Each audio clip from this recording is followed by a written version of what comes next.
Crikey.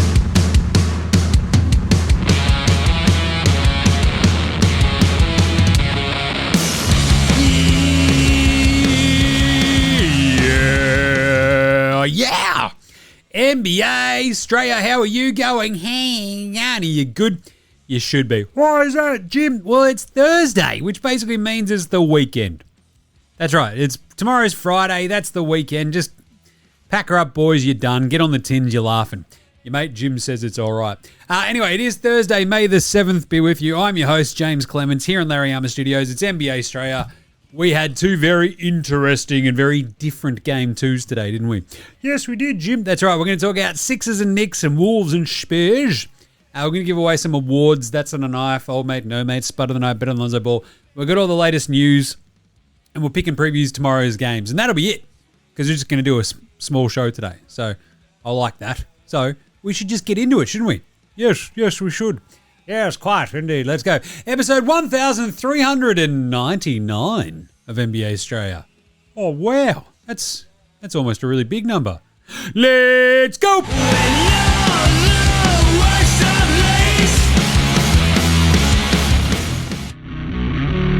This is Josh Giddey. G'day, this is Andrew Gaze. This is Jack White. This is Joe Ingles. This is Dyson Daniels. This is Chris Anstey. This is Matthew Delvedova. This is Shane Hill. You're listening to NBA Australia. And you're listening to NBA Australia. And you're listening to NBA Australia. And you're listening to NBA Australia. And you're listening to NBA Australia. You're listening to NBA Australia. And you're listening and watching NBA Australia. This is NBA Australia. Let's do it. Watch out for the shark attack. You better watch out for the injury report attack if you're the Sixers. That's right. Wop, wop, wow. No Joel Embiid today. We talked about an NBA coffee run. He's got a hip and an ankle, as do most of us. But of course, because it's Joel Embiid, they don't work. So that's no good. So we didn't get him in game 2 of Sixers Knicks. Who could have seen that coming except, I don't know, everybody. Let's start today's show very quickly with the daily whip around. Only a couple of little bits and bobs of news. The new owner of the Milwaukee Bucks, is it Algonquin for the good land? We're about to find out. He wants the Giannis situation sorted before the draft. Again, should we fire it up? Ring-a-ding-ding-ding-ding-ding-ding. Oh, damn! Yeah, of course you want to set this out before the draft. Because you want to know if you can get some sick picks for your man Giannis. Simple, right? Anyway, good job, Captain Obvious. Luka, there's still no real timetable on when he might return. So that's still all up in the air. He sounded just super down in the dumps, and it's very frustrating. All I want to do is play basketball, especially this time. It's the best time to play basketball. It's like, okay, Luka. So, yeah, he did the MRI. They're like 8 weeks, and it's now been 5 weeks. So, yeah, make of that what you will. Anyway, it's a bit of a shame. And the other sort of big news, I mean, to a degree, Brandon Spindles-Miller had a shoulder thing, so he's gone and had surgery on that. That's good for the Hornets. Do it now. Fine. But really, the Jaylen Brown mea culpa, I'll get to that later. But OG Anunoby came off the court late in this game, hobbling. We are waiting with barely a bated breath as to what will be the outcome of this apparent leg injury to OG Anunoby, who has basically been the best player for the Knicks so far these playoffs. He was very good again today, which we'll get to in a second. But yes, a lot hinges on that OG leg injury. So just saying, keep an eye out on the news reports for that. I don't know if there was anything else. We'll just quickly check if I've missed anything. Because, that's about it. Yeah, Brad Stevens pushed, he was like, the Jaylen Brown thing, it's all right, it's all good. But otherwise, that's it. Oh, Sam Merrill is doubtful with a hammy, calf. Hammy, that's what it was. For tomorrow. So, oh no, what are we going to do? Hey, let's do some game raps. Game raps. This game rocked. Philly, New York, game 2. The Knickerbockers win it 108-102. Why was that fascinating, Jim? Well, because no Embiid, no problem. I got Knicks mates messaging me, trap game. And I'm like, to be honest, I think you might be right. And then as the game unfolds, they were very right. And I'll tell you what, a lot of this obviously hinged on Paul George, PEDP, and Tyrese Maxey going absolutely off their heads in the first half. They couldn't miss. And you're watching this game going, God damn, every superstar who has already made $1 bajillion should take a 25-game holiday in the middle of a season just so they could, I don't know, potentially, maybe feasibly do some performance-enhancing drugs. I mean, to get them into a playoff series. You're like, that's a really good approach, as evidenced by PEDP carving up the Knicks in this game. And then it all went a bit squirrely on the poor Sixers. But this game ruled. Like, VJ was slowing down Brunson early. Maxey was just smashing it. They were 6 of 9. Nice, from 3. You had Maxey and Oubre just knocking in those threes. It was all going very well. Cat was in foul trouble. It's like, this is good. Sorry, suddenly we've got Ariel Huck-Porty. Melbourne United alum, right? And it was back and forth literally really the entire game. They had 25 lead changes in this one, which is the most in a playoff game since 2015, which is pretty gnarly. Spurs-Clippers. But there was also a moment where you're like, this is an absolute sort of telling moment. There's like 3 minutes left to go in that third quarter, right? And the Knicks had just snuck back ahead and they were back up like 4. And you're like, ooh, there's just enough time for them to just sort of get 1 stop, get 2 stops and keep on moving. And then suddenly they're up 8 or 9 or 10 going into the fourth quarter and the Knicks ball out from there. Instead, the Sixers just hung around like a bad smell. VJ Edgecombe knocks in a 3. There's like, a Dominic Barlow bucket in there and stuff like that. And then suddenly they're back up. And you're like, what the hell is going on? Are the Knicks going to blow this with no Embiid on the other side? This is going to be awesome. And then in the foot, and it's like, what? 80, was it 90? Yeah, they're up by a point, I think, at the third quarter, weren't they? 90 to 89. And the big problem was they got to a point where it was 99-99. And you're feeling okay. And then you're not feeling great. Because at 99-96, that was the last time Philly were ahead. Because then they just fucking flatlined. And it was brutal to watch. You just like, do something. You just poke him with the stick. So it's 96-99, they're up. 99-96, right? You turn around and it's like 105-99. And that was the largest lead of the game for the Knicks at that point when they got up 6 with like less than 3 minutes to go. And it was because Bridges hits that sick step back jumper that just brings the house down. And basically Maxey hits one more free throw. And then but the sheer lack of offense down the stretch for them. It's literally a 3.6er game for the final 6 minutes and 25 seconds. That's all they scored. They scored 3 points for 6.5 minutes of NBA playoff basketball. And I don't know. Call me crazy. Okay, Jim. But it kind of feels like, and again, I don't want to keep beating a dead horse, but it certainly felt like a game that the Philadelphia 76ers could have used, I don't know, a little bit more guard scoring off the bench, maybe a bit of a Tyrese Maxey backup, maybe a guy who's very good at dancing and has great hair. I don't know, to the point where, I don't know, you can fucking sit Tyrese Maxey for 3 minutes of a game rather than have him play 47 fucking minutes of a game too, and then his offense falls off a cliff because he's fucked. I don't know, but it's okay. Daryl Morey is a brain genius and smarter than all of us.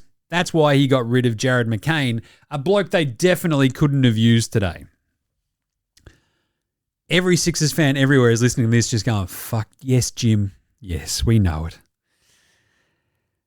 The raging just pit of like anger and frustration inside of every Philadelphia fan that's always there. Doesn't matter what sport.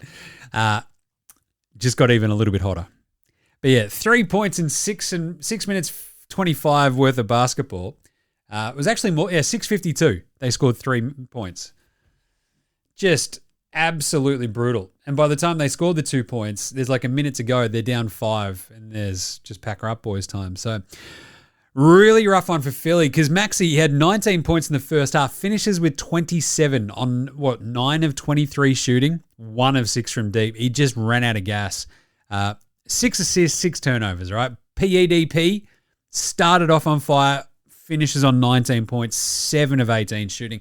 Oubre was really good. He had 19. VJ was fantastic with his 17. But they just, like, Don Barlow, I mentioned him, pretty good. No Embiid, though. It just leaves such a gaping hole in, like, their entire offense where if you just get a little bit of something, it takes the pressure off of Paul George. It takes the pressure off of Maxey, that maybe he sort of, like, keeps you afloat for certain periods where maybe they eke out an 8-point lead at some point in the Sixers. But this was so tight the entire time that, and it was so free-flowing until basically both teams ran out of gas. 19-12 in that fourth quarter is what it was. But yeah, 2 points in almost 7 minutes of the last 7 minutes of the game is just crazy for the Sixers. And that's where it got them, right? The Knicks only went 7-26 from 3. That's how the Sixers stayed in it. That's why the lead kept changing, because the Knicks couldn't hit any threes. Brunson was unreal. That fourth quarter, the back-to-back buckets, god damn, just carving them up. 26 and 6, 24 for OG with 4 steals. Cat was really good again. Took over like late in that across that second half. He really kicked it up a gear. He gave the old bam. Let's kick it up a notch. Essentially since the Devil Wears Prada 2 came out, he's been balling out. Oh my god, look how good I am. 20 points, 10 rebounds, 7 assists. Bridges. Oh Lord. A lot of folks out there got to eat those words on Mikal Bridges. I'll tell you, 18 and 5 for him. And Josh Hart had a quite remarkable 3, 4, 5, 6, 7 game. What does that mean, Jim? Well, he had 3, 4, 5, 6, 7. He had 3 steals, 4 turnovers, 5 points, 6 assists, and 7 rebounds. That's fucking cool as. Doesn't mean anything? No, but it is neat. So there you go. Knicks go up 2-0. And then the other game, Minnesota 895, the San Antonio Bandera Spurs. 133. Yeah, the Wolves, they got straight killed. So he got straight killed. That was just, it was an all-time smashing to the tune of like a record smashing for the Minnesota Timberwolves in a playoff game. 38 points. And look, I don't want to say that I told you so, but I told you so. And there we are. It did always feel like the way I sort of hit on this 2 days ago was our entire approach to how that game 1 went. It changes completely if Champagne just hits that 3, right? We're just like, look at the Spurs. They're amazing. They're so young, but they're so composed, and boom, when you need a game, where do they get it? Instead, he misses, and it's like, look at the Wolves. There's just so many veterans on that team. They know how to play even without AO and like Ant-Man on one leg. They're just amazing, and they could probably win the title. Fucking chill out. The Spurs are awesome. And they proved it today. The Wolves shot 40% from the floor. They had 22 turnovers. It got embarrassing in the second quarter. They just basically was like, they got to a point where it was essentially like, oh, I'm trying to dribble this ball up the court. And the Spurs are like, no, you're not. You're not Julius Randle. We're going to take that ball from you. McDaniels is in foul trouble. It all gets squirrely. It was 24-17 after the first quarter. Like, no, it was a fucking brick fight for a lot of this as well. That first quarter was a rough watch. But then second quarter, pedal to the metal. Keldon Johnson's getting involved. Wemby just starts fucking really finding a nice groove. Castle, that was the key really for this game. As soon as he starts hitting some shots, and they actually finally get a couple of threes go, Fox finally hits another good 3 in there as well. they fucked them up. A 35-18 second quarter. And the game was, for all intents and purposes, done, right? Because the Wolves aren't really built to go, okay, what we're going to do now is clamber all the fucking way back into this game. And, I mean, what was it? Like 59-35. It's a big fucking ask at the half. And it was just too big. And they fucked them up again in the third quarter to the point where you turn around, it's a 30-point lead. The game's over. And Chris Finch just went, yeah, I reckon it is, Jim. Pulled all his starters and just packed her up. Randall only plays 27 minutes. But I guess the good thing is they actually got AO back. He played 10 minutes. He was shithouse. Ant-Man plays 24 minutes. He was shithouse. But the thing is, they're all shithouse. So it's one of those, we've got the split in San Antonio, whatever. She's all right. 12 for Terrence Shannon Jr. They just couldn't hit threes. 9 of 30 from downtown. 12 for Randall, 12 for McDaniels, 12 for Shannon Jr., 12 for Ant-Man. But the only one of them was actually a shot above 50% was Jaden McDaniels to get his 12 points. This got so bad that Jinglin Joe Ingles had 10 minutes of power and scored his second highest points total of the year. He had 7. So, yeah. He went 2 or 3 from 3, did our man Jingles. He had 2 rebounds, 1 turnover, and 2 steals. There's your Australian player watch for today. Naz Reid only managed 11 and 7. And, yeah, they just packed her up, right? Whereas the Spurs, they got 21, 4 and 4 from Castle. He was awesome. He had 5 turnovers, but he had 2 steals. He was such a weapon anyway. It didn't bother me. Fox had 16. Really nice bounce back for him. Hit 2 or 2 from 3, including, they hadn't hit a 3 in ages. And then he sort of hits this really tough shot on the wing, and you're like, fuck, that was a good 3. And then they sort of just went from there and kicked their heads in. Champagne hit 4 threes. He had 12 points. Wemby, 19, 15, and 2 with a couple of blocks. Terrifying, right? 12 for Black Falcon. 11, 7, and 5 for Dylan Harper. And Spurs just effed them up. 16 of 39 from 3, 50% from the floor. The 22 turnovers for the Wolves versus 15 for the Spurs. That is an ass kicking.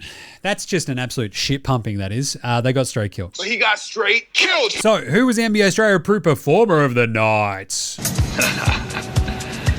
That's not a knife.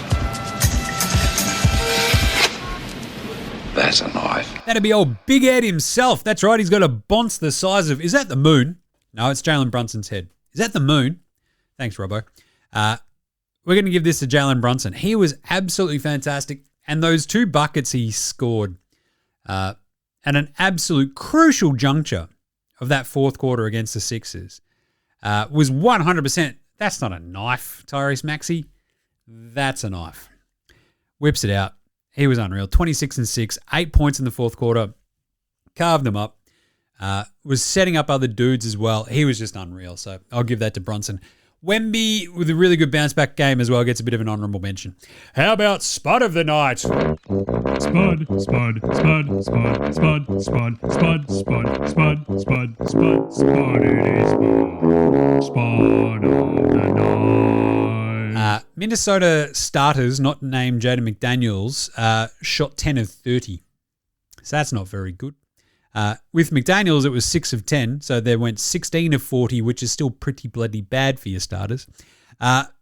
Even McDaniels, with the fouls, just kept shooting himself in the foot. So basically, you could go through all of Minnesota and go, you were all, except for Jingles. Ant-Man, 5 of 12 for 12 points, 4 turnovers and 0 assists. He was a minus 33 in 24 minutes. Geez, Jim, is that a team worst? Yes. Yes, it is. Oh, Lord, that was horrible. There's no other way to put it, I'll tell you.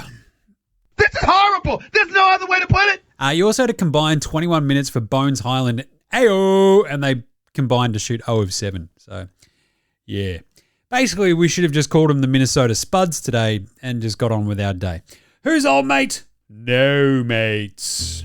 Old mate, no mate. Old mate, no mate. Old mate, no mate. Old mate, no mate. Old mate, no mates. Who's got no mates today? Jaylen Brown. It appears he has some mates because they're always fucking hovering in the background of his fucking weird streams. it also doesn't seem like they're the mates who might pull you aside and go, hey, Jaylen, don't say fucking dumb shit on a stream, you idiot. And I feel like we all need those mates, right? I certainly have had those throughout the years. It has certainly stopped me from getting my head kicked in on multiple occasions. This might surprise you, but I'm a mouthy dickhead. And you need those friends who go, Jim, shut the fuck up. And you're like, yeah, I'll pay that. I will. He is bigger than me. And like, seriously, but all the dumb shit is like, it's like, yeah, I'm talking about this, I've been talking to this bird. And you mean, wait, that one? It's like, yeah, don't know. I forbid you from chatting to her. It's like, oh, but her mate, no. You just need those mates to step in and make the clear-headed decision every so often that you might not be able to have the perspective on, right? You know, we've all been there. When you go back, like, we've all seen this, right? The mate who gets back with the ex. Don't know. Just it. If it's worked for you, write in and let me know. Because it's pretty fucking thin on the ground, if you ask me. In my experience of watching mates do that, it just, it doesn't work. Ever. So, yeah. Jaylen Brown kind of half doubled down today. He's like, hey, I want to be in Boston for the rest of my, if it was up to me, I would want to be here in the next 10 years. I hate that our president of basketball operations even had to respond to this. Me and Brad have a great relationship. I love Boston. If it was up to me, I could play here for the next 10 years. This was my favorite season of my career, you fucking idiot. Put the mic down, Jaylen. Gee, I get it. I understand what he's trying to get to, right? It's like, adversity. Oh, it was really hard. It's like, I feel like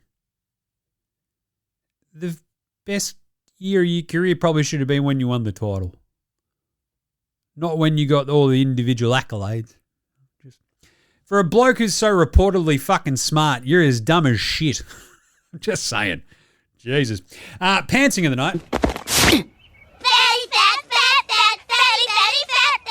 The first made bucket of that Spurs-Wolves game, Wemby just went right the fuck on top of Rudy Gobert. This stuff for, Staffling in the sing, huh?